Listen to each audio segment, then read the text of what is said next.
Bonjour à tous, bonjour à toutes. Merci de nous rejoindre pour ce webinaire Simco Consulting.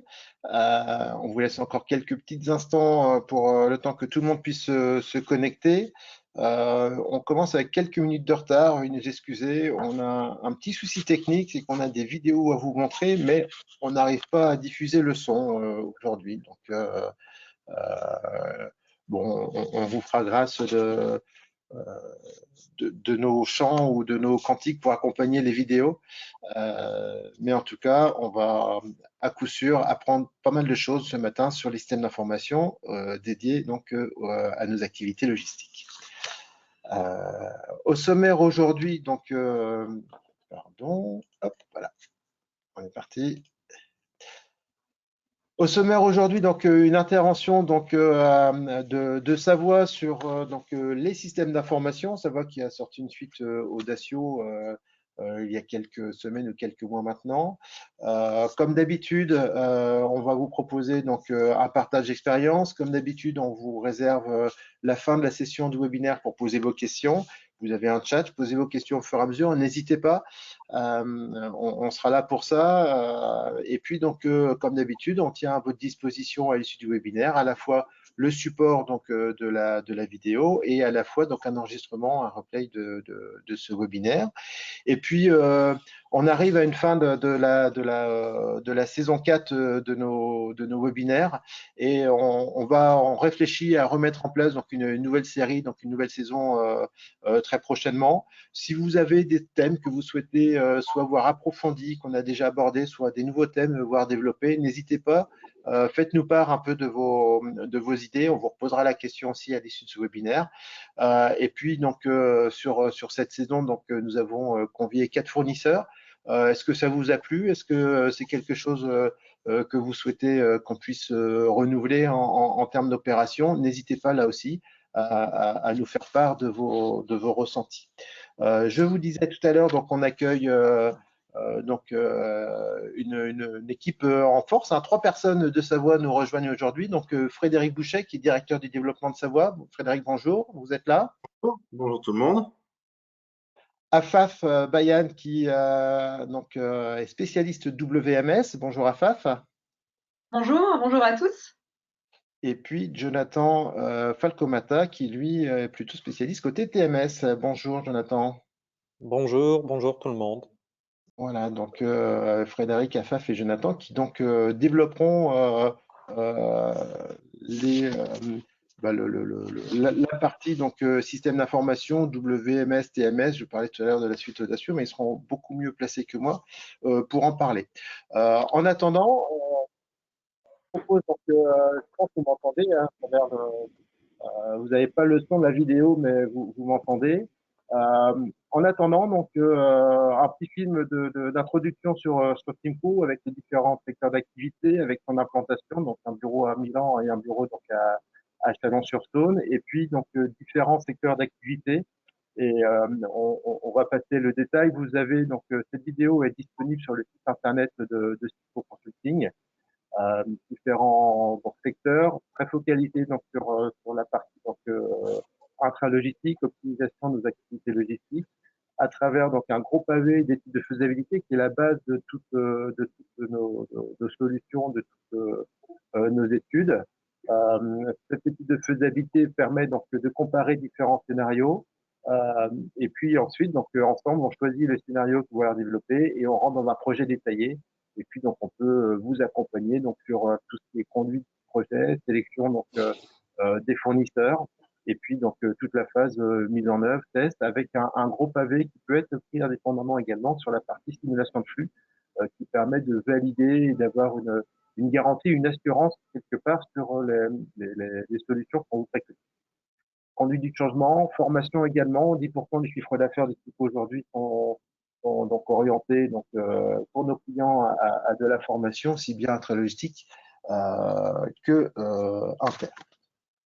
Alors j'ai essayé d'improviser un peu sur cette vidéo. Vous voyez ici donc le... Pardon, qu'est-ce qui se passe? Non, si. Hop, décidément, ce matin. Voilà. Donc un chiffre d'affaires, donc Simco, donc en 2019 de 2 400 000 euros.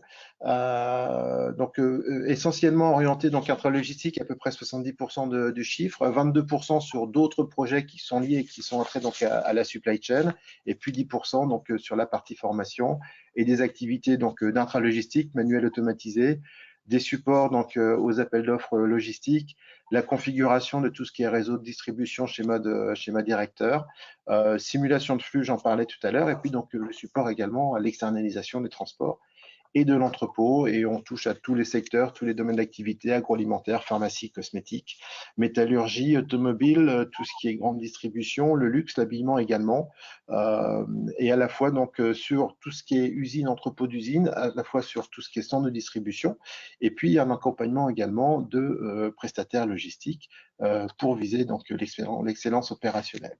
Très rapidement, parce que vous aurez donc le support, donc quelques icônes de différents clients qui ont fait confiance à Simco. Les chiffres clés, 2400 projets pour 600 clients. Les clients reviennent vers nous pour nous reconfier des missions qui font suite donc aux premières missions. Le programme d'aujourd'hui est dédié donc au système d'information. On va avoir un pavé donc sur la partie WMS, TMS évidemment. Quels sont les avantages de ces outils, quels sont les autres modules, les autres briques qu'on peut greffer à ces outils pour aller chercher donc cette excellence dans nos entrepôts, la parole à sa voix, et puis donc l'importance du mode projet, principalement quand il s'agit de traiter donc du choix d'un outil. Le contexte 2020 était un accélérateur de changement à tous les niveaux, Corona oblige, avec finalement des besoins qui ont évolué, qui se sont accélérés. Xerfi, dans une étude publiée en début d'année, parle d'une dynamique du marché des logiciels de supply chain, qui est un marché qui semble inébranlable. Quels sont les besoins et quelles sont les évolutions, et pourquoi est-ce qu'on veut digitaliser, de positionner un WMS et aller chercher une performance à travers un WMS dans l'entrepôt? D'abord pour avoir la visibilité. Alors quand je dis d'abord, les quatre ont évidemment leur importance, mais la visibilité, donc le bout en bout, le temps réel, pour aller donc proposer donc des expériences à la fois clients et à la fois quelque part des possibilités de télétravail pour nos activités. Une partie importante sur la digitalisation, on parle d'entreprise étendue en supply chain, se connecter avec les fournisseurs, se connecter avec les clients, être compatible avec l'industrie 4.0 qui communique beaucoup à travers les internets des objets, à travers donc toute la communication entre les différents process. Et donc on peut venir s'intégrer, si on digitalise et si on met un WMS sur nos flux, donc on vient s'intégrer dans cette boucle de digitalisation. Tout au moins on n'en sera pas exclu. Et puis la partie e-commerce avec toute la partie induite derrière des nouveaux modes, j'allais dire, de livraison que la crise sanitaire nous impose aussi à travers le drive, à travers les dark stores, à travers donc tous ces éléments qui font que on a besoin de maîtriser le mieux possible donc nos flux d'informations pour en faire bénéficier nos flux physiques. L'agilité aussi, quand on parle TMS, il y a eu pas mal de désorganisation de plans de transport sur 2020, et donc il y a eu une ferveur pour toute cette solution digitalisée de TMS pour aller chercher quelque part à la fois un meilleur pilotage et à la fois des prestataires en mode digital. Et puis n'oublions pas que on a parlé la dernière séance et celle d'avant d'automatisation, de stockage, de préparation de commandes. Qui dit automatisation dit système WCS pour mettre en œuvre toute la musique, et qui dit WCS dit forcément un WMS qui va donc gérer et donner ses ordres donc au WCS. Petit focus aussi sur cette étude CBRE, on en a déjà parlé, mais cette fois donc sur les attentes des différents donc clients qu'ils ont pu interroger de leur côté, des attentes à 48% sur des évolutions de logiciels de gestion de stockage, et à 37% sur l'arrivée et l'optimisation de l'intelligence artificielle et le machine learning. Donc on est vraiment sur cette notion de digitalisation de nos flux au service de nos entrepôts. Petit focus sur les systèmes d'information. On a un petit schéma en haut à droite de l'écran. Ça, c'est un système d'information. Évidemment, on n'est pas obligé d'avoir un ordinateur pour avoir un système d'information. Le papier-crayon fonctionne bien. Mais petit à petit, donc depuis les années 70, on a des systèmes et des approches systémiques qui nous permettent donc d'évoluer, de grandir. Le MRP dont vous avez entendu parler, qui concernait au départ que les matières et les composants, puis le MRP2 dans les années 80. Et puis les ERP sont arrivés dans les années 90 dans nos entreprises, avec les premiers WMS dans les années 95. J'ai eu la chance, ne me rajeunit pas, mais de participer à l'élaboration, à la mise en route avec un prestataire logistique d'un WMS maison dans les fins des années 90. À l'époque, on était content de pouvoir déjà faire un peu d'esquisse d'interfaçage et de flasher des palettes. La seule chose, c'est qu'il fallait amener la palette à côté du bureau parce qu'on avait un câble d'1,50 m pour la douchette et pour flasher nos codes barres. Pourquoi est-ce qu'aujourd'hui on veut investir dans un système d'information? On peut soit amener donc un support aux opérations, soit aller chercher un outil de gestion, soit un outil décisionnel. On le verra dans la schématisation d'un système d'information. Et puis, donc, on a différents niveaux d'investissement possibles. On veut faire la même chose plus vite ou avec moins. On veut faire la même chose en mieux. On veut faire différemment, apporter donc de la valeur ajoutée supplémentaire à nos activités. C'est bien le cœur de nos outils aujourd'hui et de nos organisations. Des fois, on est contraint d'investir parce que nos outils deviennent caducs, parce que sont plus supportés, plus maintenus, etc. Et donc, il faut qu'on se pose la bonne question finalement, qu'est-ce qu'on veut, qu'est-ce qu'on a besoin pour nos activités demain? Est-ce que c'est une activité stratégique? Est-ce que la partie logistique devient plutôt un centre de valeur ajoutée ou reste entre guillemets un centre de coût? Et puis donc juste un petit mémo sur un système d'information qui travaille donc avec 3 sous-systèmes et on le verra. Le système de pilotage qui est plutôt là pour décider, nous aider à décider, à contrôler. Le système d'information qui lui-même donc collecte, mémorise, traite et diffuse l'information dans un sens ou dans l'autre, puisque derrière on a le système opérant qui vient transformer, produire et on verra qu'on a donc des interfaces qui nous permettent donc d'alimenter nos systèmes d'information, nos WMS ou nos TMS. Un petit focus CCXP qui il y a quelques années donc avait sorti ce schéma qui est plutôt intéressant puisqu'on a donc toute la partie donc de la stratégie à l'exécution. Aujourd'hui donc dans les systèmes d'information, on va beaucoup parler donc du pavé en bas à droite qui est la supply chain execution avec la gestion des entrepôts, la gestion des transports qui on le voit communique aujourd'hui à travers avec des ERP en termes opérationnels des entreprises et puis la couche de dessus donc qui est très orientée supply chain à laquelle on va pas traiter ce point-là ce matin, donc qui est tout ce qui est partie planification, production, distribution, tout ce qui est notion de prévision. Alors, on va se focuser aujourd'hui sur cette partie gestion d'entrepôt et puis gestion des transports. Si on arrive sur le pavé donc WMS et qu'on reprend donc nos 3 strates, système de pilotage, système d'information, système d'opérant, bien, le système de pilotage va se transformer dans nos outils avec des tableaux de bord, avec des statistiques qui vont nous permettre de prendre des décisions. Les systèmes d'information qui, eux, vont apporter donc des algorithmes qui vont accélérer et fiabiliser les traitements, où on va pouvoir automatiser les processus. C'est une grosse demande aujourd'hui du marché. Et puis, on a les systèmes opérants avec des opérateurs, avec peut-être des machines, si on est en automatisation, des opérateurs qui viennent donc s'interfacer et entrer des données, capter des données, confirmer des données au niveau du système à travers un clavier, à travers une douchette code barre, à travers des puces RFID. Et on prendra quelques secondes pour en parler également. Les avantages, les intérêts, c'est d'aller chercher donc la fiabilité, de garantir une traçabilité qui est de plus en plus demandée aujourd'hui, pas uniquement en alimentaire, en pharmaceutique, en automobile. On vient chercher de la traçabilité dans tous les domaines. Et puis, évidemment, ce temps réel qui nous permet de prendre des décisions les meilleures possibles et le plus rapidement possible. Et puis donc dans nos WMS qui a donc ces 3 couches, on vient forcément l'alimenter avec des paramétrages, des cartes magasins, des fiches articles, éventuellement des tiers, et puis des données. Ce WMS aujourd'hui peut être intégré dans un ERP à travers une brique, un module spécifique, alors plus ou moins bien développé, plus ou moins dédié, hein, puisque donc la fonction de ERP n'est pas au départ de gérer un entrepôt. Donc on peut avoir des modules de warehouse management plus ou moins donc développés sur ces briques. Et puis quand on est interne, en interne, on peut travailler également, donc interfacer le WMS avec l'ERP, donc les faire communiquer. Si on externalise son activité, on peut faire communiquer l'ERP du donneur d'ordre avec le WMS du 3PL, voire donner des accès donc en web access, hein, ce qu'on peut appeler, donc des écrans de contrôle quelque part, sans aller jusqu'à l'ingérence, mais des écrans de contrôle de la part du donneur d'ordre. Et puis donc on peut imbriquer également donc l'ERP avec d'autres WMS donc de différents prestataires. Hein, il faut évidemment travailler ces interfaces.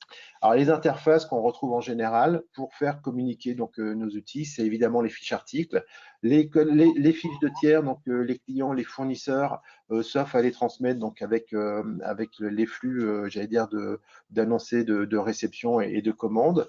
Ces flux donc qui sont donc on réceptionne les produits, donc on a cet annoncé de réception et on confirme ces réceptions, les annoncés et les confirmations de préparation, les notions de chargement qui sont liées au transport, tout ce qui va être mouvement de stock divers. On va décider ou pas de mettre un lien de communication entre nos outils ou plutôt décider de le faire de manière manuelle pour mieux contrôler donc, ces mouvements entre guillemets un peu parasites. Et puis donc évidemment, c'est très important, un échange de stock qui permet donc au donneur d'ordre de vérifier que le WMS, le stock du WMS est en phase et que tous les mouvements de la veille, par exemple, les entrées et les sorties sont bien passés, ont bien fait donc leur job dans le système d'information.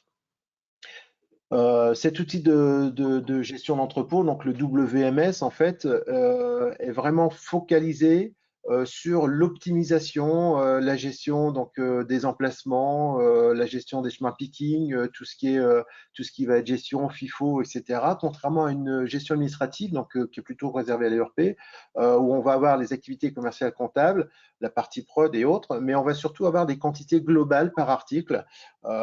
C'est des vrais points quand on travaille sur l'implémentation d'un WMS, c'est qu'est-ce qu'on peut récupérer comme information dans l'ERP, qu'est-ce qu'on complète comme information pour faire fonctionner notre entrepôt. La notion de colisage, bien souvent, n'est pas connue d'un ERP, des notions de dimension qui ne sont pas forcément connues de l'ERP. Donc, tout ça nous permet vraiment d'aller se spécialiser et fonctionner donc, dans l'entrepôt à travers ce WMS, à travers donc, des process qui viennent là aussi professionnaliser donc, nos activités logistiques et sécuriser ces activités logistiques. AWS intervient aussi bien en réception qu'en préparation de commandes, qu'en rangement manutention, avec des notions de tableau de bord, de statistiques, peut intervenir sur des petites nomenclatures, du kitting, de l'assemblage, des variantes logistiques quand on fait des promos, et puis donc piloter ce système automatisé à travers, j'en parlais tout à l'heure, un WCS. On va chercher des optimisations de nos activités, donc secteur par secteur. Quelques exemples possibles d'avantages, hein, aller chercher un WMS. On est ici donc la réduction dans ce qu'on appelle du dock to stock, c'est-à-dire que on réceptionne de la marchandise à quai, on décharge un camion, le système peut directement aller checker, savoir si les produits qui sont réceptionnés sont en rupture, donc en gestion des reliquats, ou sont attendus par des commandes du jour ou de demain ou d'après-demain, de manière à pouvoir détourner le flux, ne pas aller ranger le stock et puis le ressortir dans les minutes ou les heures qui suivent, pour pouvoir le mettre à disposition donc, de la préparation de commandes ou le consolider à travers un flux un peu, un cumul de flux donc, de classique et un flux cross-docking. Et puis donc on va forcément gagner de la surface et du temps et de la productivité. Saturation donc des unités donc de manutention et de rayonnage, hein, puisqu'on va aller optimiser mettre les grandes palettes dans les grands emplacements, les petites palettes dans les petits emplacements, gérer donc tout ce qui va être classe de rotation, gérer donc tout ce qui va être vraiment donc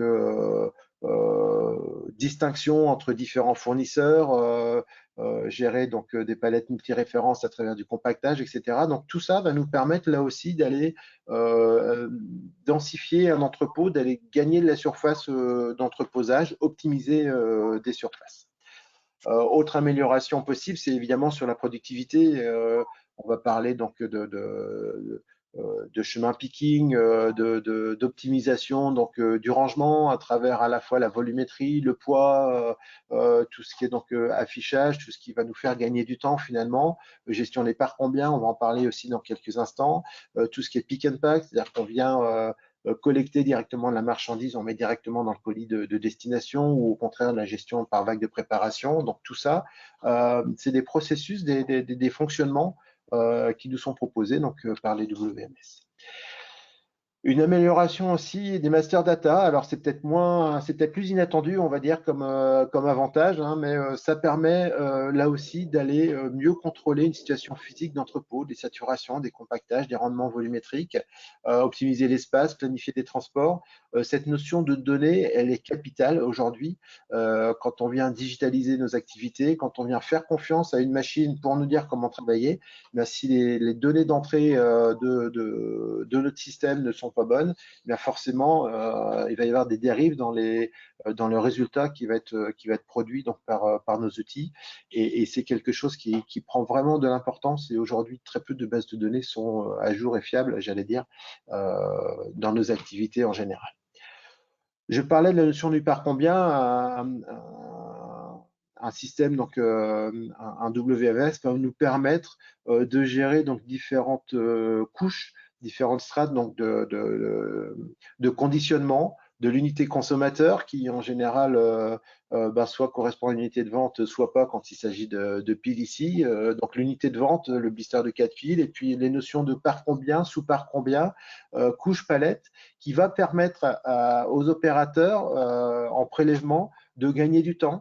C'est-à-dire qu'au lieu d'aller leur faire récupérer 600 UVC par exemple, ben on va leur faire récupérer 3 colis de 20 cartons, comme on peut l'avoir ici, de manière à pouvoir gagner du temps, ne pas avoir à sortir la calculatrice, le papier et le crayon, et leur donner les consignes directement. Et idéalement, si on pouvait avoir une identification, un code barre spécifique pour pouvoir valider ces unités de conditionnement, là c'est la porte ouverte à vraiment des belles améliorations et une fiabilité dans la préparation de commandes. D'autres potentiels hein, du WMS passent évidemment, et je suis sûr que Savoie va nous en parler, du pilotage des tableaux de bord à travers la cartographie des emplacements vides, à travers donc une image du stock, hein, donc, par produit, par typologie, la saturation donc par une déterminée tension, j'en parlais tout à l'heure, les statuts d'avancement, où est-ce qu'on en est donc dans la journée de préparation de commande, le pourcentage réalisé, ce qui reste à faire, la disponibilité des opérateurs, la productivité également, la détection d'erreurs. Donc tout ça, ce sont des avantages qui sont apportés par les WMS. Et puis j'en parlais tout à l'heure, cette notion d'interface homme-machine, comment est-ce qu'on connecte les données. On voit ici quelques statistiques. Quand on est sur la saisie, on a statistiquement une erreur sur 300 caractères qu'on va saisir sur un clavier qui arrive. Alors ça peut être plus, ça peut être moins selon la taille des doigts peut-être. Quand on est en reconnaissance de caractères, on est à une erreur pour 10 000. Et puis quand on est sur une lecture de code barre, on est donc à une erreur pour 2,5 millions. Il n'y a pas d'unité, je m'en excuse, 2,5 millions donc de flash. Donc on limite quand même considérablement ces risques d'erreur en allant chercher de la traçabilité, en allant chercher des interfaces machines fiables en tout cas. Alors au détail près que le code barre soit pas étiqueté, un peu froissé sur un colis, sur une palette, mais on arrive toujours tant bien que mal donc à le flasher, voire à ressaisir les chiffres qui sont sous le code barre.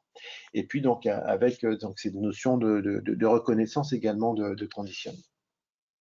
Les interfaces homme-machine aujourd'hui, il y a le support papier évidemment avec la ressaisie. On est sur des terminaux RF qui nous permettent donc d'aller flasher un code barre, un QR code à plus ou moins grande distance. Il y a ces notions de voice picking également qui nous permettent d'avoir les mains libres sur la manutention et de pouvoir donc au moyen de détrompeurs recevoir des consignes et puis valider, confirmer qu'on a le bon produit parce que il y a un code au-dessus et on donne le code et le système nous dit oui, on est bien au bon endroit. Les systèmes pick to light, put to light qui nous permettent d'identifier où prélever exactement ou où poser de la marchandise. Effectivement, on a également la partie RFID, les puces RFID, passives ou actives, c'est-à-dire que on enregistre une information et on s'approche pour lire l'information, ou alors on a plutôt une information qui est sortante de la puce, donc qui viennent s'interfacer, valider aujourd'hui donc des informations de prélèvement par exemple, de quantité. Un système donc de vision picking qui est peut-être un peu moins développé mais qui tend à se développer, et puis demain aller sur la réalité augmentée, c'est-à-dire être devant un emplacement, positionner un smartphone, une tablette, et puis donc avoir en surinformation donc ou en surexposition donc des informations sur quel est le niveau de stock qu'on peut avoir sur cet article-là, où sont situés les stocks, à quel endroit, etc. Et donc, l'idée, c'est quand même de faire de moins en moins de papier, même si beaucoup d'organisations continuent, malgré nos systèmes de terminaux RF, de voice picking et autres, d'archiver des dossiers donc papier. Sur cette identification automatique, un petit focus, puisque il y a quelques années, on disait que la RFID allait se développer à vitesse grand V. C'est pas vraiment le cas. Certains magasins de sport, par exemple, l'utilisent. Quand vous passez en caisse, vous mettez vos produits dans un bac. Plus besoin de lire un code barre. Il y a une détection automatique des produits, donc avec toute une traçabilité qui est derrière, de la quantité. Ça vous donne votre tarif. Vous n'avez plus qu'à passer votre carte bancaire et vous partez. Voilà, ça permet effectivement de ne pas prendre les articles, les quantités ou les colis un par un pour tous les flasher. Ou alors ça permet d'éviter de dire je flash un code et puis j'en prends 15, donc je mets 15, je confirme 15 sur mon terminal RF, et puis j'en prends 15 et peut-être que j'en prends 15 ou 16, ou le temps que je pose mon pistolet, mon PDA, je vais peut-être me tromper d'emplacement pour récupérer mes 15 colis. Donc on amène une sécurisation supplémentaire par rapport à ça. Et puis il y a une évolution des codes barres aussi, quand on est passé de l'EN, il y a le code 128 et le QR code qui permet d'enregistrer un maximum d'informations, bien souvent utilisées sur tout ce qui est traçabilité, et qui est utilisé aujourd'hui sur tout ce qui est sérialisation, notamment sur les contraintes pharmaceutiques. La RFID n'est pas très répandue, elle est beaucoup répandue quand on associe des contenants et des contenus, c'est-à-dire qu'on a des bacs en circuit interne sur lesquels on vient imposer cette puce RFID. Pourquoi? Parce qu'on achète une fois la puce, on la greffe sur nos bacs, et puis donc elle reste en circuit interne plutôt que partir à la poubelle finalement quelque part avec nos clients. Enfin, par nos clients, on ne met pas les clients dans la poubelle évidemment. Quelques aperçus donc du TMS. On a beaucoup parlé de WMS jusque-là. Un TMS peut couvrir lui aussi donc toute la panoplie donc de l'exécution jusqu'à la stratégie, ou tout de la stratégie jusqu'à l'exécution, en passant par les couches tactiques opérationnelles, avec tout ce qui est donc schéma directeur, tout ce qui est donc préparation des tournées, ajustement des tournées, optimisation des tournées au fil de réception donc des commandes, des besoins, des chargements. Et puis donc on va distinguer dans les TMS un TMS plutôt orienté chargeur et un TMS transporteur. Le TMS chargeur qui lui va nous permettre de simplifier finalement la connexion et l'approche avec les différents transporteurs, à digitaliser des flux, à envoyer des informations, à recevoir des confirmations. Ça supprime ou ça diminue fortement les échanges par fax, les échanges de mails, ça sécurise. L'idée, c'est de dire on a un panel de transporteurs prioritaires en fonction donc d'une grille de transport, de critères de décision, d'une qualité, de région peut-être desservie. Et donc, on a un transport qui est à réaliser. On va interpréter la grille de lecture, et on va sélectionner le transporteur à qui on va proposer donc ce chargement. Et puis on a un retour positif ou négatif. C'est positif, ça génère ouvert quelque part en automatique un contrat de transport. Si c'est négatif, on va chercher un transporteur de rang 2, etc. Et on peut aller jusqu'à avoir accès donc, à une base de fret également pour aller souscrire de transport et aller chercher d'autres transports. Ça permet aussi donc on peut avoir donc des connexions avec des stations chargeurs qui nous permettent de mettre en place tout ce qui est track and trace avec les transporteurs, qui est très demandé aujourd'hui et depuis quelques années donc en B2C, hein, donc sur le client final, mais qui demande à être de plus en plus aussi, qui est demandé de plus en plus par en B2B, business to business. C'est quelque chose sur lequel beaucoup d'entreprises nous demandent de travailler. Et puis on a le TMS transporteur qui lui est plutôt spécifique parce qu'il va vraiment aller optimiser les tournées, optimiser les moyens, à la fois donc les véhicules, à la fois donc les conducteurs, la gestion des heures, la gestion des coûts, etc. Et donc on est sur un outil qui est un petit peu à part, mais qui apporte aussi en termes de digitalisation beaucoup d'avantages sur l'organisation et sur l'optimisation finalement du coût et la productivité. D'autres briques qu'on peut aller chercher associées donc à ces outils qui viennent nous permettre d'optimiser donc nos entrepôts. On a donc des outils donc de rendez-vous, de slot management, alors qui sont inclus dans certains WMS, qui sont pas inclus dans d'autres, qui sont inclus aussi dans des TMS. Donc il faut savoir où aller chercher cette fonctionnalité. Voilà, ça permet donc le lissage. Hein, le lissage des charges, pardon. On va associer, on va mettre en adéquation nos capacités de chargement avec la prise de rendez-vous donc des différents conducteurs, des différentes entreprises de transport pour venir donc prendre en charge ou livrer donc du matériel en fonction donc des quais, des effectifs disponibles, des heures de pause, etc. Avec des choses aussi qui peuvent être exceptionnelles. Là aussi donc on est sur un flux qui est digitalisé, qui nous permet d'anticiper et de mieux gérer à la fois des heures d'attente côté conducteur et donc à la fois donc de lissage de charge de travail donc sur la partie quai. D'autres briques, donc voilà, j'en ai parlé, gestion des rendez-vous, l'ordonnancement, l'affectation des missions, les hubs de gestion des hubs, du cross-docking, gestion des quais, gestion du colisage, gestion des données hein, qui peuvent aujourd'hui nous amener là aussi de l'efficacité et de la productivité. On est ici sur la gestion des quais. Quand on a des grands bâtiments avec des grands quais, bien savoir qu'on va charger au quai 22 et qu'il est disponible ou qu'il y a un camion qui est en attente, etc. Ça permet de fluidifier la circulation sur les sites. Yard management. On a des solutions également de suivi et de traçage, à la fois sur des palettes, sur des actifs, sur des véhicules, sur du personnel. Hein. On peut rapidement sortir dans ce qu'on appelle un spaghetti chart. Hein, donc on suit l'évolution et finalement le cheminement soit des engins, soit des effectifs en phase de préparation de commande ou de rangement et autres. Et à la lecture, à l'interprétation donc de ces flux, on voit s'il y a des zones qui sont plutôt surchargées, donc qui présentent des risques d'accident de travail, s'il y a des zones qui sont justement en sous-charge, si on a peut-être des baisses de productivité, parce qu'à un moment donné, il y a 3 risques qui se suivent pour aller quasiment au même endroit, et donc ça nous permet de relativiser, de revoir donc nos plans d'implantation de marchandises, de chemin picking, de préparation, etc.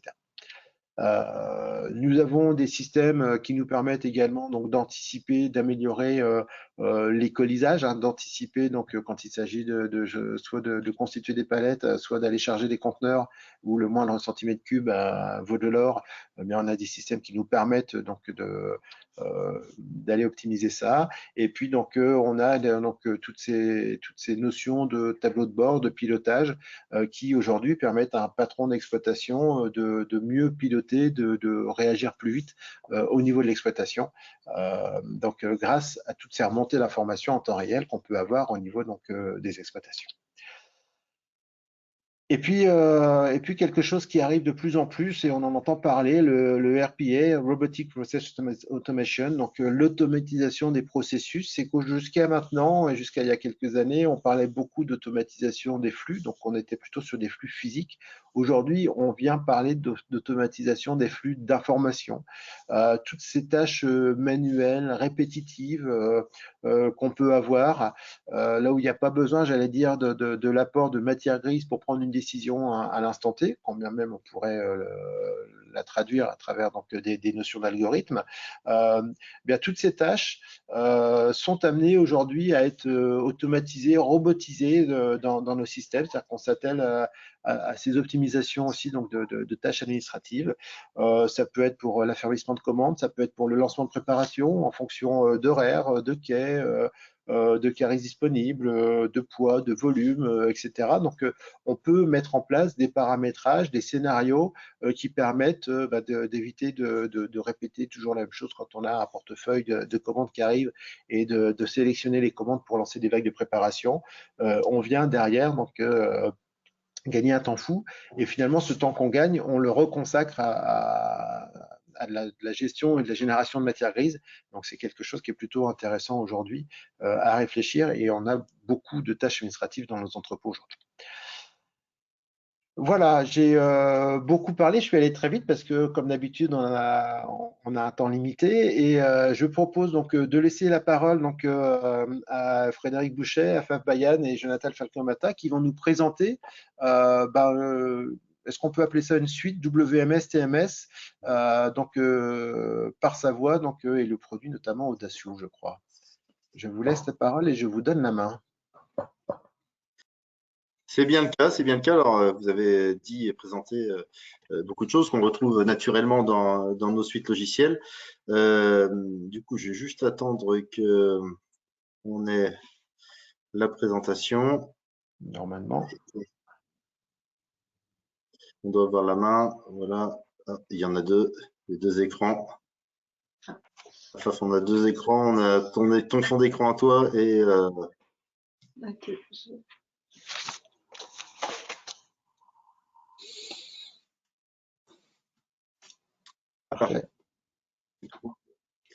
Tout bon. Donc du coup, je suis responsable du développement et développement commercial. Donc vous avez ci-dessous mes coordonnées si besoin de partager avec nous, d'être plus fin dans la présentation qu'on va faire ce matin, qui est un overview de ce qu'on fait, mais n'hésitez surtout pas. Chacun des trois intervenants, Afaf est spécialiste WMS et Jonathan spécialiste TMS. Voilà pourquoi on est trois ce matin. Mais on va faire ça en temps très réduit et n'hésitez pas à nous contacter si besoin. Je vais juste repasser. Enfin, si tu peux, voilà, je vais juste repasser un mot. La présentation concernant la partie applicative là, qui vient d'être faite par Benoît est très complète. Hein, donc, elle rejoint, vous voyez, une partie de nos activités. Donc, sa voix, c'est deux grandes activités, une activité software, une activité technologie, équipement mécanique des entrepôts. Bien évidemment, ces deux solutions sont complètement interconnectées. On a parlé de WCS. Alors là, vous les voyez sur la partie software, mais ils sont tout inclus dans la partie que je vais appeler mécanique. Donc, du coup, on a un ensemble complet de gamme de produits. Alors, dans ce qu'on a vu tout à l'heure, on a parlé de WMS, de TMS, de WCS. Je parlais également juste un mot sur l'OMS. À l'intérieur de notre gamme, il y a l'OMS, donc la gestion multi-entrepôt à l'intérieur de notre gamme. Donc, on est là depuis 35 ans maintenant. Un petit clic, s'il te plaît, Afaf. Et vous allez voir qu'il y a un développement, donc Savoie est historiquement implanté à Dijon, mais un développement fort depuis quelques années hein, avec des implantations pour la partie Europe, Moyen-Orient au Benelux, puis au Moyen-Orient à Dubaï, et puis depuis récemment des développements importants aux États-Unis et en Chine. Du coup, quelques chiffres clés. Alors, nous avons, au travers nos implantations, à peu près 1000 entrepôts implantés dans 40 pays, avec un chiffre d'affaires de 150 millions d'euros. Et vous voyez une croissance de 30%. Alors, elle est forte. Elle est forte liée à ce qu'on connaît actuellement là, sur la logistique, l'intralogistique. Effectivement, la pandémie a fait que nos clients se sont posé beaucoup de questions. Alors, il y avait déjà une tendance forte à la croissance des demandes, des besoins, mais elle est d'autant plus forte maintenant que effectivement il y a eu cette pandémie et donc il y a une croissance forte. La raison des 30% est liée également fortement au fait que nous avons ouvert la filiale aux États-Unis, qu'il y a des très grands projets qui sont lancés. Dans ces chiffres d'affaires, vous voyez 37% de l'activité et du software, donc uniquement sur la partie logicielle, WMS, TMS, WCS, OMS. dont je vous ai parlé tout à l'heure avec les implantations que vous avez là. Alors, je vais rentrer maintenant dans le cœur du sujet. Bon, alors, Benoît a présenté tout à l'heure l'ensemble des fonctionnalités des produits. C'est bien le cas. Les fonctionnalités, on les retrouve aussi dans nos solutions. On a refait, alors vous voyez qu'on parle d'une solution Audacio, il y a effectivement des enjeux importants qui apparaissent maintenant sur les logiciels d'intralogistique, et notamment, on va parler de l'EDI, de l'intelligence artificielle, et du coup, pour pouvoir faire des choses simples, dynamiques et qui répondent aux besoins de maintenant et de plus tard, on a refait complètement notre solution WMS et TMS pour en faire un seul et unique package. Et ça répond aussi à ce qui a été dit tout à l'heure, c'est que les flux intralogistiques, ils vont pas simplement parler du WMS, mais également du TMS. Et donc, il y a un flux global qui est à l'intérieur de nos applis. Donc, une fois qu'on s'est parlé de ces flux et de la nécessité forcément de changer des solutions qui étaient là depuis quelques années, eh bien, nos experts, nos ingénieurs, qui sont ceux qui ont fait nos gammes d'avant, et bien sûr avec une vision nouvelle technologie complètement refaite, ont retravaillé sur une gamme unique WMS-TMS. C'est une seule et même plateforme. On peut activer soit le TMS, soit le WMS, soit les deux, mais une seule et même plateforme dont je vais vous parler en quelques mots. C'est une solution qui est cloud native, c'est-à-dire qu'elle peut aller directement dans le cloud. C'est une solution SaaS. Elle peut aller dans le cloud de nos clients, dans nos clouds à nous, ou on-premise, c'est-à-dire posée dans l'entrepôt sur le site du client. C'est complètement au choix de nos clients. Elle est full web et responsive, ça veut dire qu'on passe d'un écran de PC, de tablette, à tout autre écran en toute continuité. Elle a été constituée, faite comme ça. Il y a aussi des enjeux fonctionnels. Donc, on cherchait, vous allez voir quelques écrans tout à l'heure, mais les enjeux maintenant sont liés à l'ergonomie. Il faut absolument qu'on ait des solutions lisibles qui puissent aller sur n'importe quel type d'écran. Et vous allez voir qu'on a travaillé beaucoup là-dessus pour que ce soit simple, facile à utiliser et que ça aide bien évidemment à la productivité. C'est pas seulement la partie ergonomique qui compte, c'est la productivité.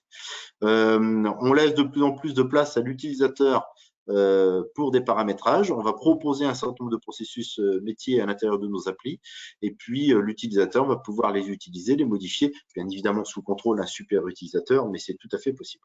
Et puis on cherche à avoir une couverture large. Je ne reviens pas dessus parce que quasiment tout a été dit tout à l'heure, y compris sur l'intelligence. Par exemple, vous avez parlé d'intelligence artificielle. L'intelligence artificielle, nous, elle nous aide pour le slotting. Donc on est en train de développer, il y a déjà des choses qui fonctionnent, l'intelligence artificielle au service du slotting, par exemple. Puis on a des enjeux opérationnels. Alors, qu'est-ce qu'on souhaite? En fait, on souhaite donner à nos clients beaucoup plus de facilité et de disponibilité qu'il y avait au préalable. Au préalable, il fallait qu'on soit intervenant dans nos solutions, qu'on aille développer, qu'on aille paramétrer.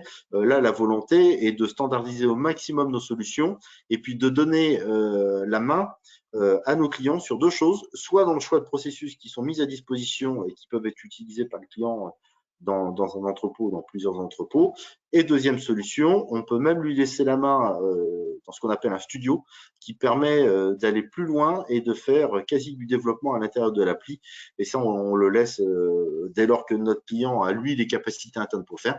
On peut lui ouvrir le studio et lui laisser la main à l'intégration.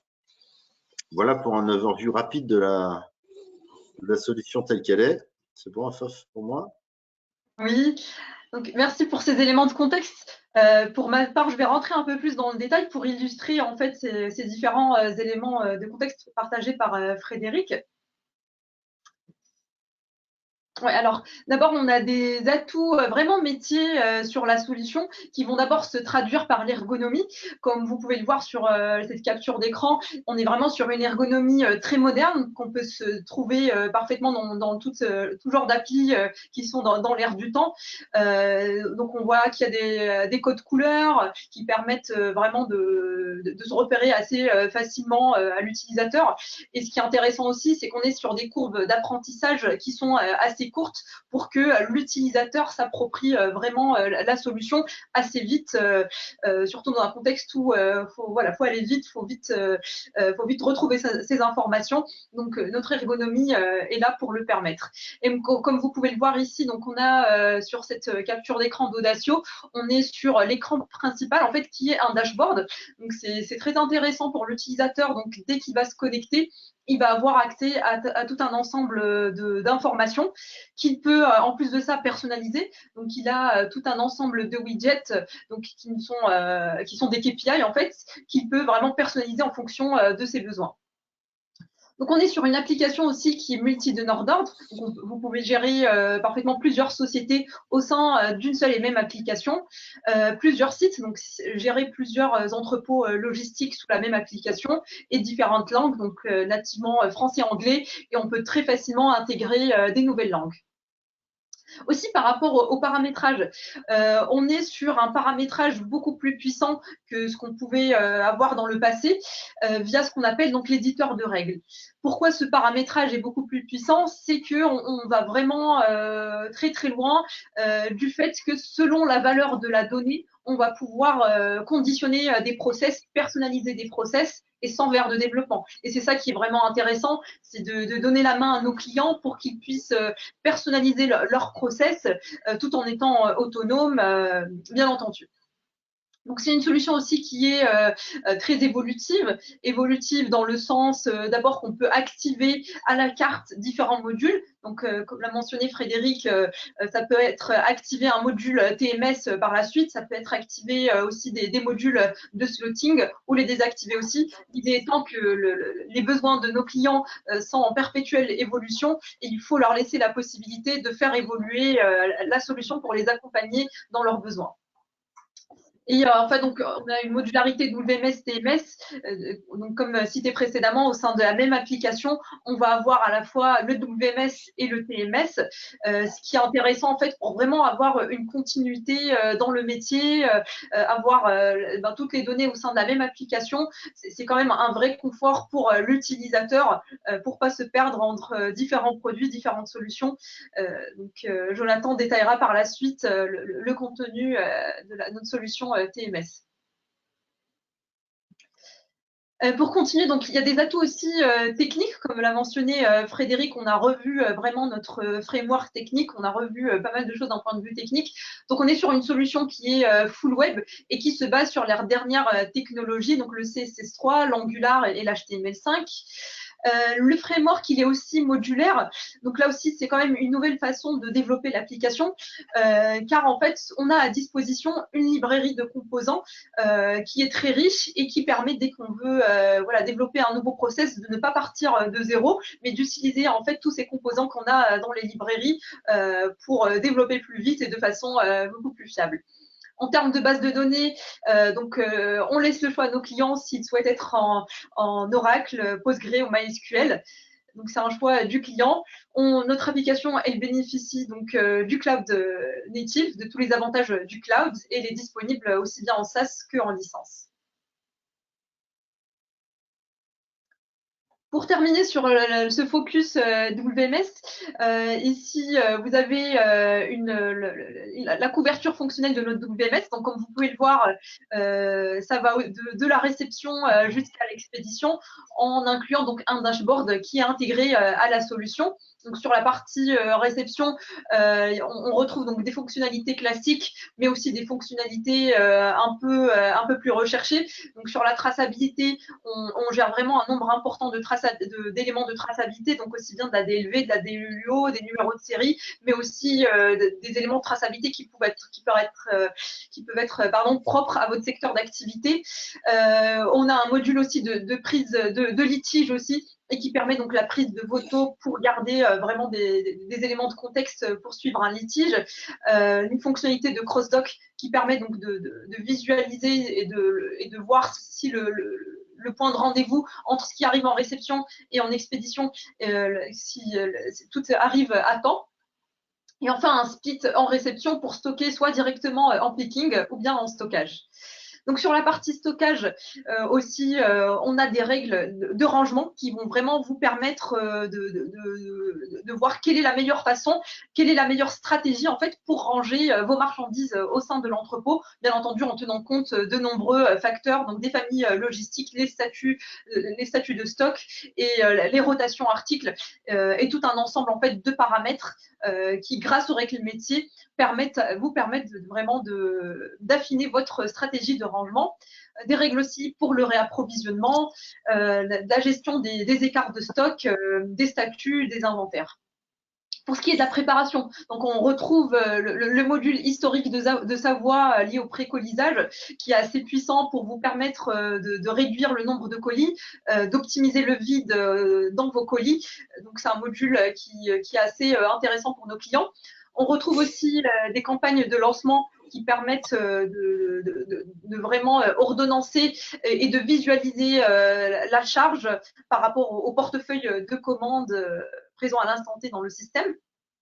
On a différents modes de préparation, donc aussi bien du pick and pack que du pick and pack, et aussi bien dans un environnement mécanisé que non mécanisé. Et dans un environnement mécanisé, donc on a des connecteurs WCS qui sont déjà présents et qui permettent de se connecter assez facilement, aussi bien avec des solutions Savoie ou autres. En termes de paramétrage, donc on l'a vu, la force étant de pouvoir gérer plusieurs sites, plusieurs donneurs d'ordre, d'avoir recours donc à ce fameux gestionnaire de règles assez puissant pour aller dans un niveau de paramétrage assez fin et personnaliser vos flux. Et enfin sur la partie expédition, on a une brique qui permet de gérer donc les besoins. Donc ce qu'on entend par besoin, ça peut être aussi bien de la consolidation en fin de préparation au niveau des quais, de la palettisation ou aussi des besoins de personnalisation de vos commandes en fonction de vos clients. Et pour finir, donc notre dashboard qui est très riche en termes de KPI et de widgets pour vous permettre d'avoir la vision en temps réel de vos process et de vos flux. Je laisse à présent la place à Jonathan pour nous parler un peu plus de notre solution TMS. Alors, merci Afaf. Alors, avant d'attaquer, de vous présenter, de vous faire une overview sur le TMS, ce qu'il faut savoir, donc, c'est qu'on est sur une solution qui est complètement modulaire. Alors, pour faire l'image avec la présentation d'Afaf sur le WMS, les fonctionnalités sur le TMS sont à la carte, c'est-à-dire qu'on n'est pas obligé de prendre toute la couverture fonctionnelle. On peut vraiment choisir une fonctionnalité, puis ensuite installer une autre fonctionnalité un petit peu plus tard dans le temps. Donc, c'est un outil qui est complètement modulaire et les fonctionnalités, on va les ranger en fait en 3 catégories. Donc, tout ce qui va toucher à l'opérationnel, tout ce qui va toucher à la gestion financière et enfin donc tout ce qui va toucher au suivi et au reporting. Donc, en termes de couverture, pour vous donner une overview, notre solution TMS, déjà d'un premier temps, va calculer un mode d'expédition. Donc, le calcul du mode d'expédition, ça va permettre derrière donc d'affiner justement la façon dont on va travailler et d'optimiser le transport. Donc, à savoir, est-ce qu'on va travailler en affrètement ou est-ce qu'on va travailler en messagerie? Alors, c'est important d'avoir un bon calcul du mode d'expédition, de le calculer de manière intelligente, donc soit en se basant sur de la volumétrie, soit en se basant sur des règles comme tel client, ça sera toujours de la messagerie, au-dessus 6 kg, ça sera de l'affrètement. Donc, mettre en place des règles et derrière définir quand est-ce que je travaille en affrètement et quand est-ce que je travaille en messagerie. Alors, ça a de l'importance parce que on ne travaille pas pareil selon qu'on est en affrètement ou en messagerie. On a des écrans de travail d'ailleurs dans cet outil qui sont propres à l'affrètement et propres à la messagerie et des process aussi qui sont distincts selon ces 2 modes d'expédition. Donc, en affrètement, on va chercher à faire du groupage logistique de manière ouverte, c'est-à-dire je vais essayer de grouper par rapport à des zones qu'on va définir, par rapport à des départements. Donc, je suis beaucoup plus ouvert pour faire des groupages. C'est des groupages que vous allez définir à partir des règles dans cet outil. Donc, une fois que vous avez réalisé ces groupages, on va essayer d'affecter le meilleur transporteur. Alors, affecter le meilleur transporteur aussi, on ne va pas être sur uniquement le coût.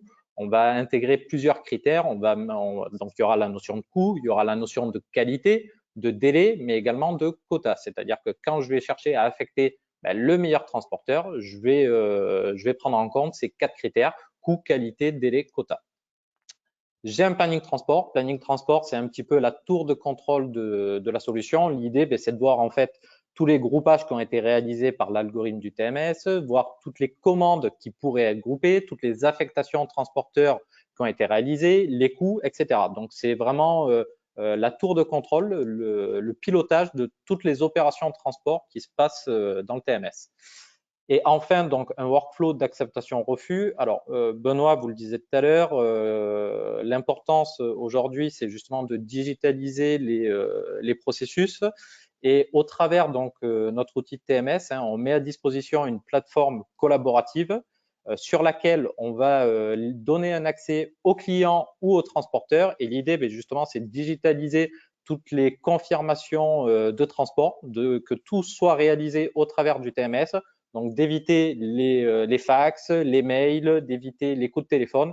L'idée, c'est vraiment de gagner du temps et digitaliser toute cette confirmation et cette acceptation en fait du transport pour l'univers de l'affrètement. Alors, on fait le distinguo parce que justement, je vous parle aussi de messagerie.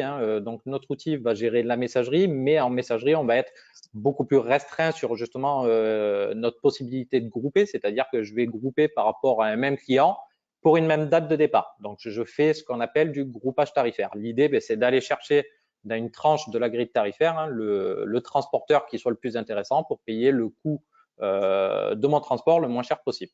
Donc, une fois que j'ai réalisé ça, je fais de l'affectation transporteur, j'affiche toujours ces résultats d'un planning transport et je vais pouvoir faire la gestion de l'étiquette. Alors ça, c'est aussi un gros avantage qu'on a au travers de cet outil, c'est de pouvoir éditer les étiquettes sur alors un panel assez important. Je crois de mémoire qu'on a plus de 100 transporteurs pour l'univers de la messagerie, mais c'est éditer justement l'étiquette au bon format une fois que l'affectation transporteur du messager est réalisée. On a également un module de prise de rendez-vous, un module de cotation, donc où je vais pouvoir justement gérer mon transport spot, demander une cotation directement au transporteur éligible à réaliser un transport, et un outil de simulation. Alors, au milieu, donc pour la partie financière, c'est un petit peu décorrélé, mais c'est très intéressant parce que justement, il y a beaucoup de ROI à réaliser avec cet outil. C'est tout ce qui va toucher justement à la préfacturation et au contrôle des factures transport. Alors, l'idée, c'est de voir tout ce qui sort de l'entrepôt et de le préfacturer et de soumettre justement à un contrôle cette préfacturation à vos transporteurs. On va demander aux transporteurs de vérifier la préfacturation pour qu'elle soit la plus juste possible. Et d'autre part, donc on va réaliser le contrôle facture pour justement voir si ce qui a été préfacturé correspond avec ce que l'on va recevoir sur la facture. Et pourquoi je dis que c'est un outil intéressant? Parce que d'expérience, on s'aperçoit qu'on est sur un ordre de grandeur de 3 à 6% à peu près de gains sur un budget transport annuel. Donc, un ROI assez rapide avec la mise en place de cet outil qui est relativement simple à mettre en œuvre et qui permet d'avoir justement une maîtrise de ces coûts de transport. Et enfin, donc, partie droite de mon écran, donc tout ce qui va toucher au suivi et au reporting. Donc, on va retrouver, comme dans le WMS, un dashboard, donc des KPI qui sont mis à disposition de l'utilisateur pour avoir une overview justement de ce qui se passe sur son activité de transport. Un module de track and trace, alors vous l'avez évoqué aussi, l'idée c'est justement de donner de la visibilité à la fois aux chargeurs, mais également aux clients, et que ce soit pour le B2B et le B2C. Alors le B2C, le tracking, c'est une obligation. Par contre, de plus en plus, on s'aperçoit que dans le B2B, il y a des demandes de visibilité pour anticiper et donner en fait de la visibilité au client final. Donc, on intègre cette partie visibilité pour l'affrètement, la messagerie pour le B2B et le B2C. On va également faire donc de la gestion d'événements. Ce qui se passe sur le tracking, c'est intéressant d'avoir le tracking, mais c'est également intéressant de le traduire. Donc, de le traduire à travers une gestion d'événements et une gestion de litiges. Alors, c'est assez lié, c'est-à-dire que des événements peuvent générer des litiges. Je pense par exemple à de la casse.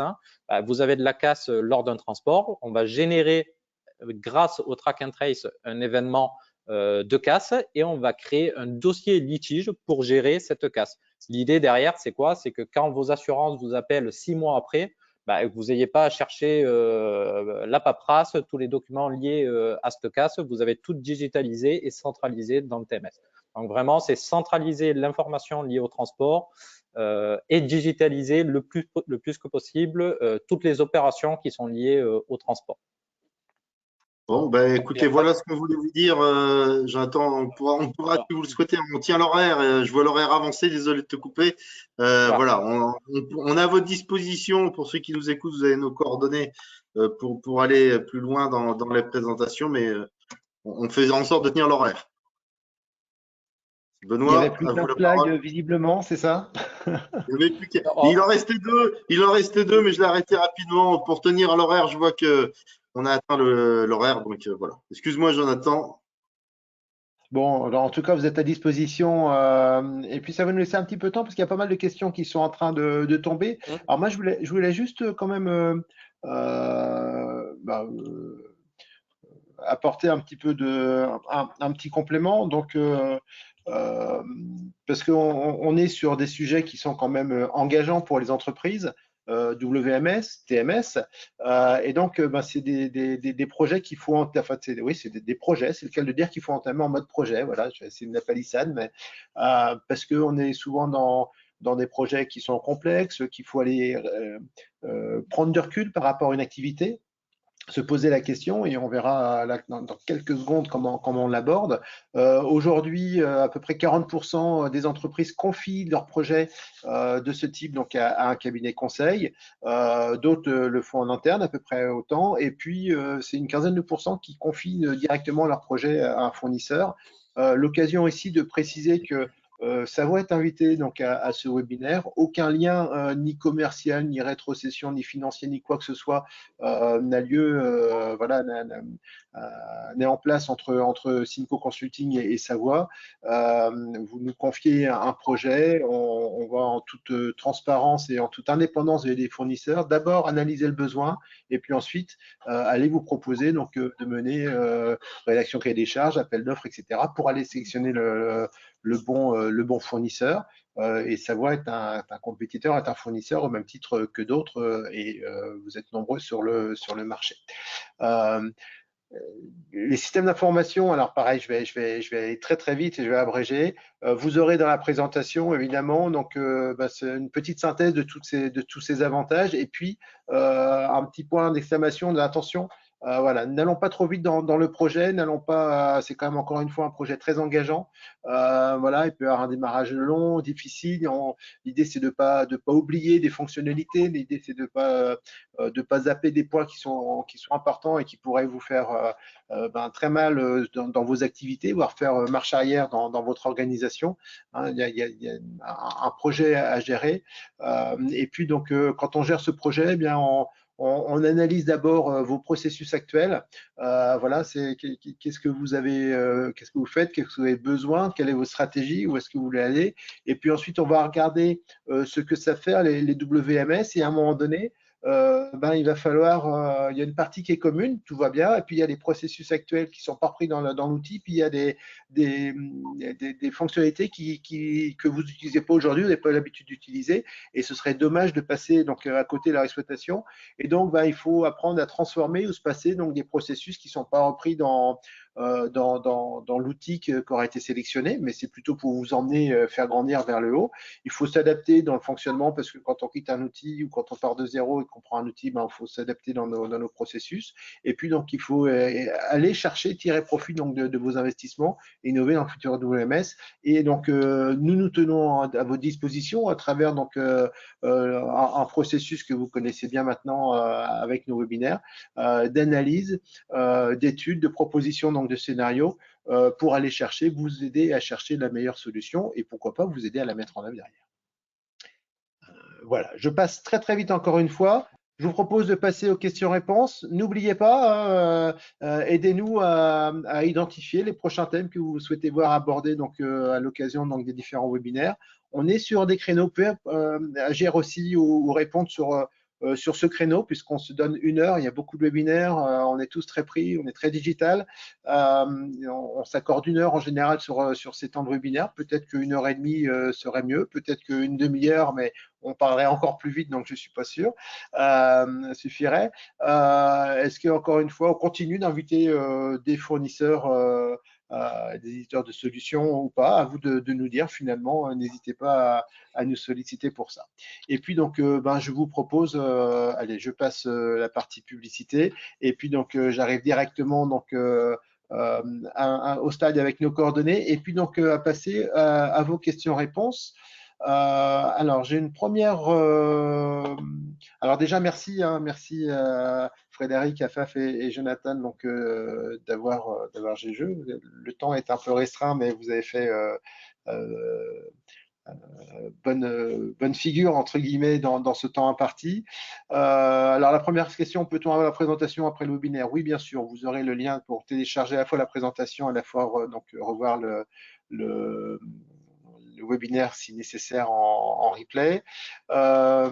Est-ce que donc j'ai une question ici, est-ce que donc les outils donc alors je pense savoir répondre, mais je préfère vous laisser répondre. Est-ce que les outils donc aussi bien WMS et CMS tiennent compte et prennent en compte les produits dangereux ICPE ADR? Oui, oui. La réponse est oui. La réponse On est a oui. nombreux de clients qui l'utilisent déjà, effectivement, et c'est tout à fait, j'allais dire simple. Enfin, c'est naturel et stable. La gestion est naturelle et stable. Merci. Est-ce qu'Audacio est capable de fournir aux clients des scénarios de stratégie, de simulation, de choix possibles d'organisation? Alors, On on a répondu en partie.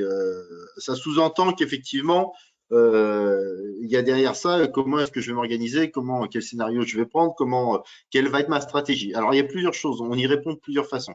La première chose, c'est, on vous l'a dit, le logiciel, oui, il en prévoit un certain nombre.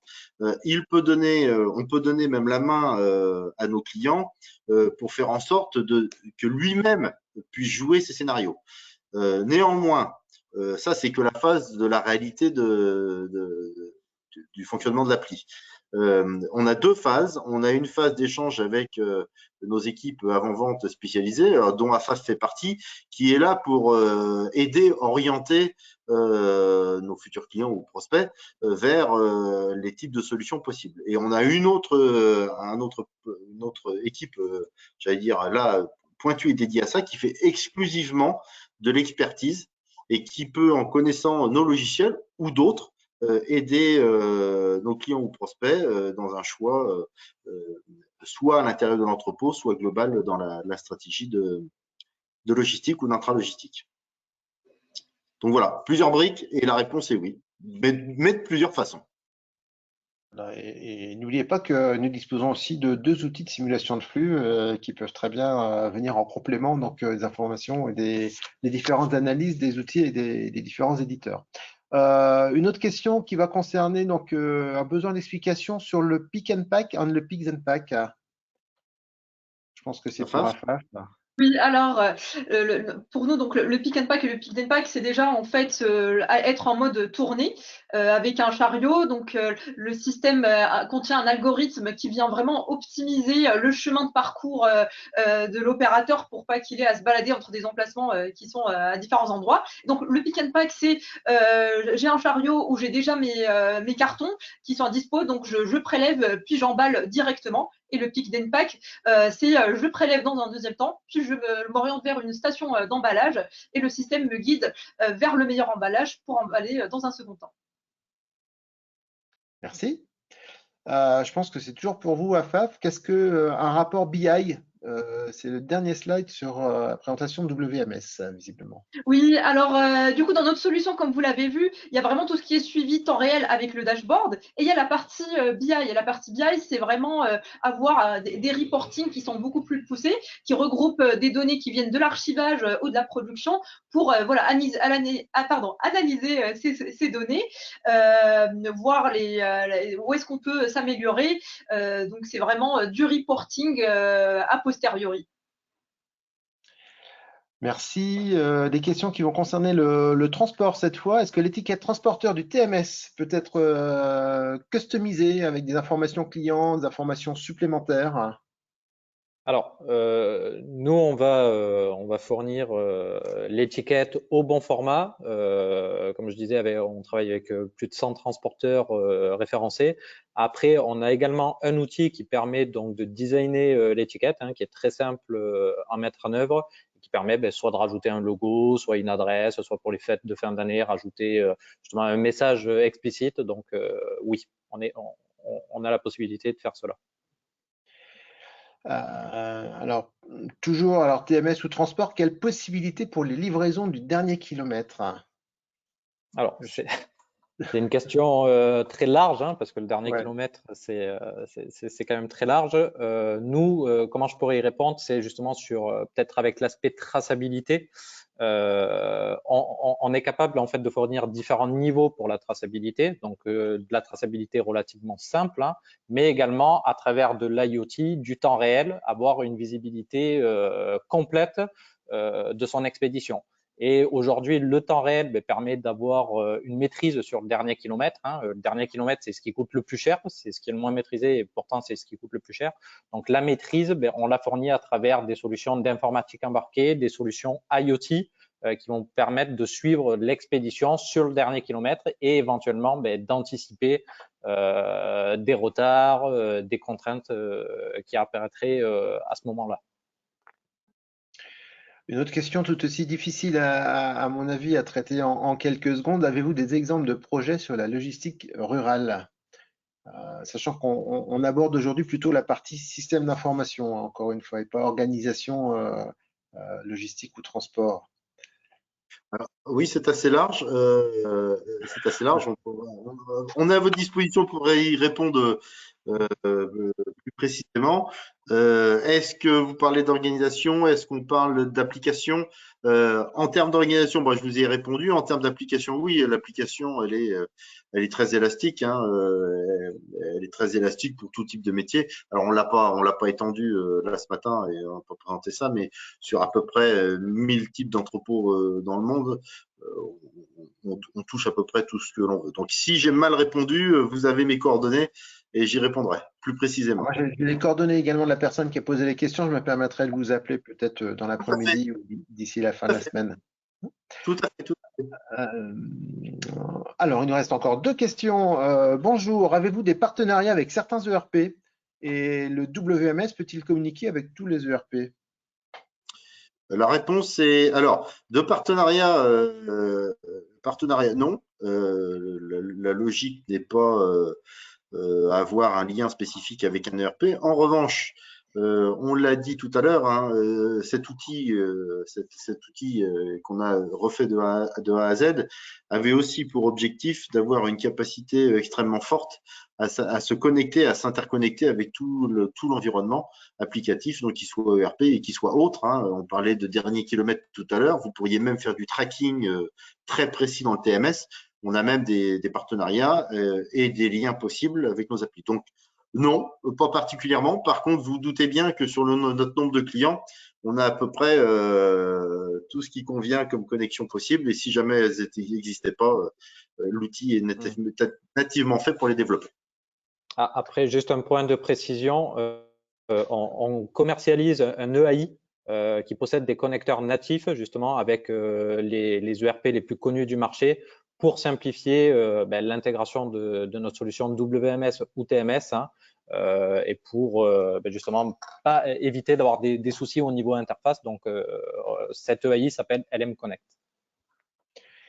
C'est peut-être un sujet de webinaire qu'on pourrait faire sur les échanges d'informations. Il y a pas mal d'évolutions en ce moment sur les échanges d'informations entre différents systèmes. Et ça peut donner une idée sur un prochain thème, à vous de nous dire. Alors, encore une question pour le choix de WMS. Est-ce possible de passer d'une manière intelligente sans écraser les données d'un autre WMS? Et si oui, existe-t-il des données qui peuvent être conservées au terme de base de données? En termes de base de données. Ça, c'est toujours la question qui revient, hein, cet historique que je vais perdre malheureusement parce que je change de système. Donc, c'est notre quotidien. vous vous en doutez. Bon, on y a répondu. Alors, moi, j'ai répondu sur la partie intra WMS. Jonathan y a répondu sur la vision globale de la partie application. Donc, bien sûr, la première chose qu'on fait dans les phases d'avant-vente, c'est de vous dire, ben, voilà ce qu'on est capable de faire ou pas faire. Alors, avant-vente ou même pas avant-vente du tout. C'est-à-dire que la personne qui pose la question peut nous contacter. Bien évidemment, vous vous doutez que nos activités, vous avez vu notre développement tout à l'heure, se fait avec de nouveaux clients qui ont généralement des données qui viennent de l'ensemble soit des applis, soit des ERP, soit des WMS du marché. Et bien évidemment, notre force et l'élasticité de notre appli, c'est de récupérer ces données. Voilà. Donc, on fait un check de ce qu'on peut récupérer et comment il faut les récupérer. Parfois, il vaut mieux ressaisir, ça va plus vite, mais la très grande majorité des données est reprise. Ouais, il faut saisir tous les historiques de toutes les activités d'entrée-sortie sur 15 ans d'un entrepôt. Je pense qu'on n'est pas sorti de l'auberge. C'est pas ce que j'ai dit. Ce que j'ai dit, c'est que parfois, il y avait des données à saisir. Mais bien évidemment, la force de nos solutions, c'est tout récupérer. Bien sûr, oui.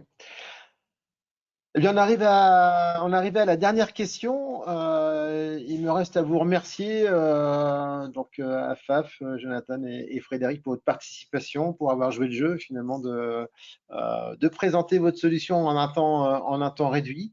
Merci à vous tous qui avez participé à ce webinaire. N'hésitez pas, vous avez nos coordonnées si vous avez des questions. Donc, vous avez les coordonnées de Savoie. Si vous avez des questions qui leur sont destinées, je peux faire passer aussi sans aucune difficulté.